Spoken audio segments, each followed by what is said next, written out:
Monarch solo லெவலிங்கில் இருக்க பவர்ஃபுல்லான villains. God டார்க்னஸ்லேருந்து மோனார்க்கை வந்து கிரியேட் பண்ணியிருப்பாரு. ஒரு மோனார்க்குமே யூனிக்காக இருப்பாங்க, யூனிக்கான எபிலிட்டி இருக்கும். மோனார்க் எல்லாருமே ரொம்ப பவர்ஃபுல்லாக இருப்பாங்க. அவங்களுக்கு காமனான ஒரு திங் இருக்கும். ஹியூமனை பார்த்தாலே அவங்களுக்கு வந்து ஒரு ஹேட் ரேட்டு தான் இருக்கும். அவங்கள வீக்காக தான் கன்சிடர் பண்ணுவாங்க. எல்லா மோனார்க்குமே ஹியூமனை ஒரு டிராஸ்மாக தான் ட்ரீட் பண்ணுவாங்க. மோனார்க் எல்லாம் என்னதான் பவர்ஃபுல்லாக இருந்தாலும் எல்லாரும் ஒரே லெவல் பவரில் இருக்கவங்க கிடையாது. மோனார்க்லேயே ரொம்ப பவர்ஃபுல்லான மோனார்க் இருப்பாங்க, அதுலேயே வீக்கான மோனார்க் இருப்பாங்க. இந்த வீடியோவில் மோனார்க்கில் யார் ஸ்ட்ராங்கஸ்ட் மோனார்க் அப்படிங்கிறது தான் பார்க்க போறோம்.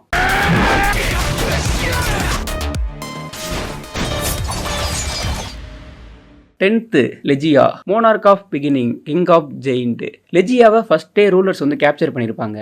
ரூலர்ஸ் காடுக்கு அகேன்ஸ்டாக பேட்டில் பண்ணியிருப்பாங்க. அதில் காடை கில் பண்ணிட்டு ஃபர்ஸ்ட் கேப்சர் பண்ணப்பட்ட ஒரு மோனார்க் தான் லெஜியா. லெஜியா மற்ற ஹண்டர்ஸை கம்பேர் பண்ணுறப்போ ரொம்ப பவர்ஃபுல் தான். ஆனால் மோனார்க்லே லெஜியா தான் வீக்கான ஒரு மோனார்க்கு. லெஜியாவை ரூலர்ஸ் கேப்சர் பண்ணி ஹியூமன் வேர்ல்டில் ஒரு கேட் கிரியேட் பண்ணி ஹிடன் கேட்டில் வந்து அவன் வச்சிருப்பாங்க.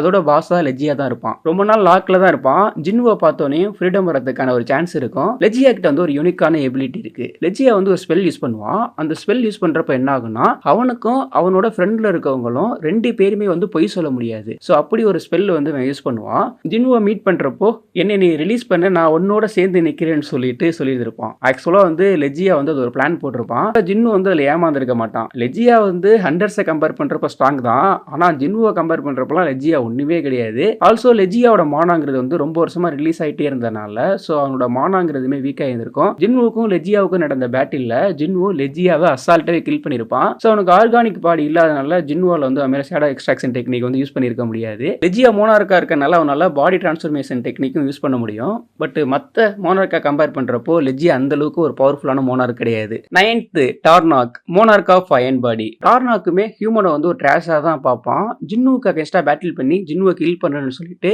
ஃப்ராஸ்ட் மோனார்க் எல்லா மோனார்க்கையும் மீட் பண்ணி சொன்னப்போ டார்னாக் வந்து அதை ரிஜெக்ட் பண்ணியிருப்பான். ஏன்னா ஜின்னு வந்து ஹியூமனாக இருக்கனால அவன் என்னதான் ஆஸ்மானோட வெசலாக இருந்தாலும் அவன் பவர்ஃபுல்லாக இருக்க மாட்டான், அவன் ஒரு வீக்கான பர்சனாக தான் இருப்பான்னு சொல்லிட்டு இவன் வந்து ஃபர்ஸ்ட் ரிஜெக்ட் பண்ணியிருப்பான். ஆனால் டார்னாக் வந்து ஒரு இன்டெலிஜென்ட்டான ஒரு மோனார்க்கு. ஸோ ஜின்னுவோட பவர் தெரிஞ்சதுக்கு அப்புறமா அவன் ஜின்னுக்கு அகேன்ஸ்டா சிங்கிளாக பேட்டில் பண்ண நினைக்க மாட்டான். ஆண்டரஸோட சேர்ந்து பேட்டிலுக்கு வந்து வந்திருப்பான். இவனோட பெரிய ப்ளஸ் வந்து இவனுக்கு வந்து டெலபதி பவர் இருக்கும். ஸோ அதனால இவனால ஈஸியாக வந்து கம்யூனிகேட்டுங்கிறது பண்ண முடியும். இவன் ஹியூமன் வேர்ல்டில் பேட்டில் பண்ணுறப்போ தாமஸ் ஆண்ட்ரே சிங்கிளாக இருக்கான்னு சொல்லிட்டு அவனுக்கு அகேன்ஸ்டா பேட்டில் பண்ணி கில் பண்றான்ட்டு ட்ரை பண்ணிருப்பான். ஆக்சுவலா அங்க தாமஸ் மட்டும் இருந்திருக்க மாட்டான், பெலியன் பெரு அவங்க 2 பேர் இருந்திருப்பாங்க.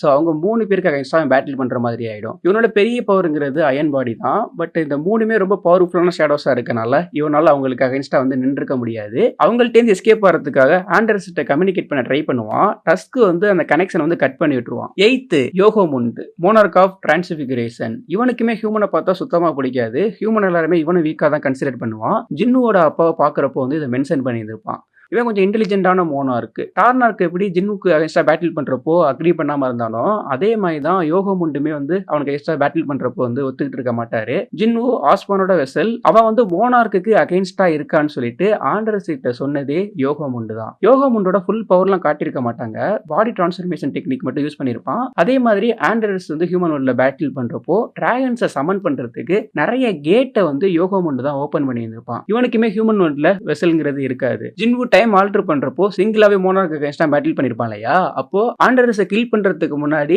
யோகமுண்ட ஜின்னு வந்து கில் பண்ணி இருந்திருப்பான். 7th Rogan. ராகன் வந்து பீஸ்ட் மோனார்க், ரொம்ப அக்ரெசிவான ஒரு மோனார்க். பட் ரொம்ப பவர்ஃபுல்லா இருக்காங்கன்னா அவங்களுக்கு அகைன்ஸ்டா அவனோட அக்ரெசிவ்னஸ்ங்கிறது வந்து அந்த அளவுக்கு இருக்காது. இவன் செல்ஃபிஷான ஒரு மோனார்க். ரொம்ப பவர்ஃபுல்லான ஒரு எனிமிக்கு அகைன்ஸ்டா பேட்டில் பண்றாங்கன்னா இவன் வந்து அங்கிருந்து எஸ்கேப் ஆக தான் பார்ப்பான். ஆஸ்பான் வந்து மோனார்க் அகைன்ஸ்டா பேட்டில் பண்றப்போ வரான் ராகன் அவங்க 2 பேரும் தான் வந்து ஆஸ்பானுக்கு அகைன்ஸ்டா பேட்டில் பண்ண போயிருப்பாங்க.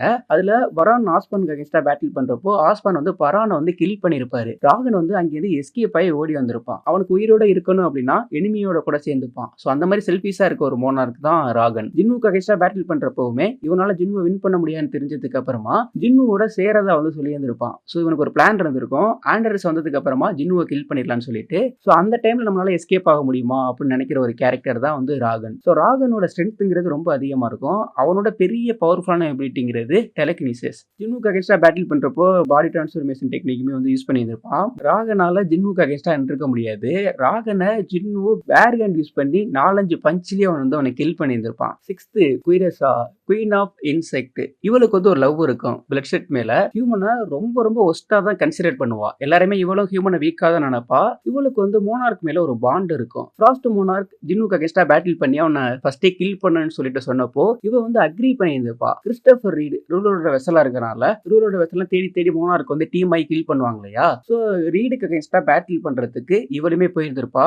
ஜின்னுக்கு அகேன்ஸ்டா பேட்டில் பண்றப்போ நிறைய பவர்ஃபுல்லான எபிலிட்டியை வந்து யூஸ் பண்ணிருப்பா. ஜின்னு சூப்பரா அவளுக்கு அகேன்ஸ்டா வந்து பேட்டில் பண்ணிருப்பான். அதுல ஒரு ட்ரிக் வந்து யூஸ் பண்ணிருப்பான். பெருவை யூஸ் பண்ணி இவளை டிஸ்ட்ராக்ட் பண்ணி இவளை வந்து கட் பண்ணி இருந்திருப்பான். இவளோட ஹீலிங் எபிலிட்டிங்கிறது ரொம்ப ரொம்ப அதிகமா இருந்திருக்கும். ஜின்னு கட் பண்ணியிருந்தாலும் இவ டெத்தா இருக்க மாட்டா.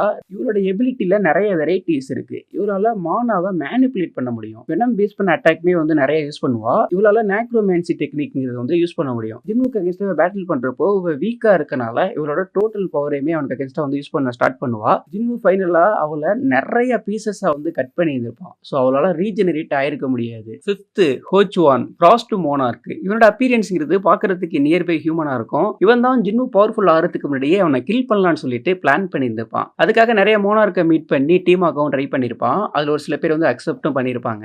இவன் கோகன் கிக்கு அகேன்ஸ்டா பேட்டிலும் பண்ணியிருப்பான். அவரு ரூலரோட வெசலா இருக்கனால அவரை கில் பண்றதுக்காக போயிருந்திருப்பான். ஸோ அந்த பேட்டில்ல அவரை டிஃபீட் பண்ணி அவரை கில்லும் பண்ணியிருந்திருப்பான். இவனோட அட்டாக் எல்லாமே ஐஸ் பேஸ் பண்ணியிருக்கும். இவனோட மவுத்ல இருந்து ஐஸ் வந்து யூஸ் பண்ணுவான். ஆப்போசிட்ல இருக்க யாரா இருந்தாலுமே ஃப்ரீஸ் ஆயிடுவாங்க. ஐஸ் யூஸ் பண்ணி நிறைய வெப்பன்ஸ் வந்து இவனால கிரியேட் பண்ண முடியும். இவனோட பிசிக்கல் ஸ்ட்ரென்த்ங்கிறதும் ரொம்ப ரொம்ப அதிகமா இருக்கும். ஐஸ் பேஸ் பண்ண மான்ஸ்டர்ஸை இவனால கிரியேட் பண்ண முடியும். இவனோட ரொம்ப பவர்ஃபுல்லான ஒரு எபிலிட்டி வந்து ஸ்லீப்பிங் எபிலிட்டி. ஒரு ஸ்னாப் பண்ணாலே போதும் சரௌண்டிங்ல இருக்க ஹியூமன்ஸ் எல்லாம் ஸ்லீப்புக்கு போயிடுவாங்க. இவன் கோகன் கியை கில் பண்ணது மட்டும் இல்ல, ஜின்னுக்கு அகேன்ஸ்டா ஒரு பேட்டில் நடந்தது இல்லையா. ஸோ அந்த பேட்டில் இவனை வந்து அவ்வளவு ஈஸியா வந்து ஃபர்ஸ்ட் ஜின்னுவால வந்து கில் பண்ணிருக்க முடியாது. 4th demon king Baran monarch of white flame. பரானோட கேரக்டர் அப்படிங்கிறது எனக்கு வந்து பிடிக்கும். ஏன்னா பரான் எப்படியாப்பட்ட ஒரு பர்சன்னா ஒரு எனிமிக்கு அகேன்ஸ்டா பேட்டில் பண்ண இறங்கிட்டான்னு வச்சுங்களே, அவங்க தான் என்னதான் ரொம்ப பவர்ஃபுல்லா இருந்தாலும் இவன் வந்து எஸ்கேப் ஆக ட்ரை பண்ண மாட்டான். டெத்தே ஆயிரும்னு தெரிஞ்சாலும் கான்ஃபிடென்ட்டா வந்து அவங்களுக்கு அகேன்ஸ்டா வந்து பேட்டில் பண்ணுவான். ஆஸ்பானுக்கு அகேன்ஸ்டா பரான் வந்து பேட்டிலும் பண்ணிருப்பான். அந்த பேட்டில்ல ராகன் அவங்க 2 பேரும் தான் போயிருப்பாங்க. பட் ராகன் வந்து செல்ஃபிஷான ஒரு கேரக்டர் ஆனதுனால ஆஸ்பானுக்கு அகேன்ஸ்டா நிக்க முடியாது தெரிஞ்சவனே ஓடி இருப்பான். பட் பரான் அப்படி கிடையாது. பட் டெத் ஆனாலும் பரவாயில்லன்னு சொல்லிட்டு ஆஸ்பானுக்கு அகேன்ஸ்டா பேட்டில் பண்ணி அந்த பேட்டில் வந்து டெத் ஆயிருந்திருப்பான். கண்டியாரு பரானோட க்ளோன் கிரியேட் பண்ணி டீமன் கேஸ்டிலோட 100th ஃப்ளோர்ல வந்து வச்சிருந்திருப்பாரு. அதோட பாஸும் பரான் தான். பரான் டீமனோட கிங்கா இருக்கனால அவனால டீமன் ஆர்மியை வந்து சமன் பண்ண முடியும். அவன் வந்து பவர்ஃபுல்லான டேகர் யூஸ் பண்ணுவான். பரான் வந்து ஒரு நீளமான ஸ்வாட் வந்து யூஸ் பண்ணுவான். ஸோ அந்த ஸ்வாட் இருந்து இவங்களோட ஆராவை ரிஃப்ளெக்ட் பண்ற மாதிரி இருக்கும். பரான் அவனோட ஸ்வாட் யூஸ் பண்றப்ப வந்து ஒரு ஒயிட் ஃப்ளேம் வந்து அவனால சமன் பண்ண முடியும். அந்த ஃப்ளேம்ங்கிறது ரொம்ப பவர்ஃபுல்லா இருக்கும். 3rd Antares king of dragon. Antares ரொம்ப ரொம்ப பவர்ஃபுல்லான ஒரு மோனார்க். ஜின்னுக்கு அகேன்ஸ்டா ஒருத்தியான ஒரு பேட்டில் பண்ணது வந்து ஆண்டரஸ் தான். ஸோ ஆண்டரஸ் வரட்டுன்னு சொல்லிட்டு தான் நிறைய மோனார்க் வந்து வெயிட் பண்ணியிருப்பாங்க ஜின்னுக்கு அகேன்ஸ்டா பேட்டில் பண்ணலான்னு சொல்லிட்டு. ஸோ இவனோட எபிலிட்டி அப்படிங்கிறது ரொம்ப ரொம்ப பவர்ஃபுல்லாக இருக்கும். ஜின்னுவோட பெரிய பிளஸே அவனோட ஷேடோ ஆர்மிஸ் தான். என்னதான் ட்ரெஸ்டாய்ட் ஆனாலும் திரும்ப திரும்ப வந்துகிட்டே தான் இருப்பாங்க. ஆனா ஆண்டரஸுக்கு முன்னாடி அவங்களால நிற்கவே முடியாது. இவன்ட்ட பவர்ஃபுல்லான ஒரு ப்ரீத்திங் டெக்னிக் இருக்கு. அந்த டெக்னிக் யூஸ் பண்றப்போ அதுல வந்து ஷேடோஸ் வந்து அஃபெக்ட் ஆனாங்கன்னா அவங்க டோட்டலாவே அழிஞ்சிடுவாங்க. அவங்களால திரும்ப ரீஜெனரேட் ஆக முடியாது. இந்த எபிலிட்டி ஹண்டருக்கு அகேன்ஸ்டா யூஸ் பண்றப்போ எந்த அளவுக்கு பவர்ஃபுல்லா இருக்குன்னா ஒரு எஸ்ராங் ஹண்டர் அசால்ட்டா சாம்பலா இருப்பாரு. இவரோட ஸ்ட்ரென்த் அதிகம், ரொம்ப speed. 2nd Ashborn 1st shadow monarch. Ashborn காடுக்கு ரொம்ப லாயலா இருப்பாரு. காடுக்கு அகேன்ஸ்டா ரூலர் பேட்டில் பண்ணி அவரை கில் பண்ணியிருந்திருப்பாங்க.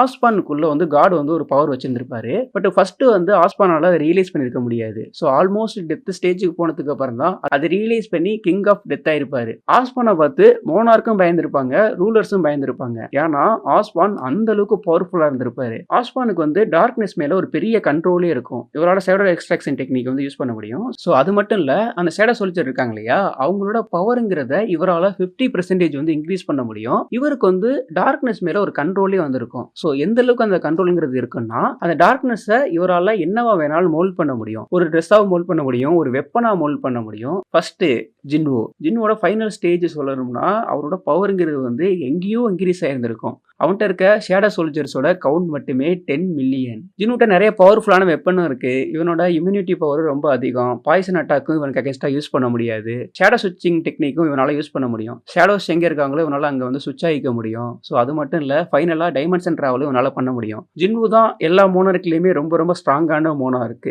ஜின்னுவோட ஃபுல் பவர் பத்தி நான் ஒரு வீடியோ போட்டிருக்கேன். அந்த வீடியோக்கான லிங்க் வந்து நான் டிஸ்கிரிப்ஷன்ல கொடுக்குறேன். ஸோ அதையும் செக் பண்ணி பாருங்க. ஸோ இதுதான் என்னோட ரேங்கிங். உன்னோட ரேங்கிங் என்ன? நீங்க யாரை பவர்ஃபுல்லான மோனார்க் நினைக்கிறீங்க? நினைக்கிறீங்க அப்படிங்கிறத கீழே கமெண்ட் செக்ஷனில் கமெண்ட் பண்ணிட்டு அப்படியே நம்ம சேனலையும் சப்ஸ்கிரைப் பண்ணிடுங்க.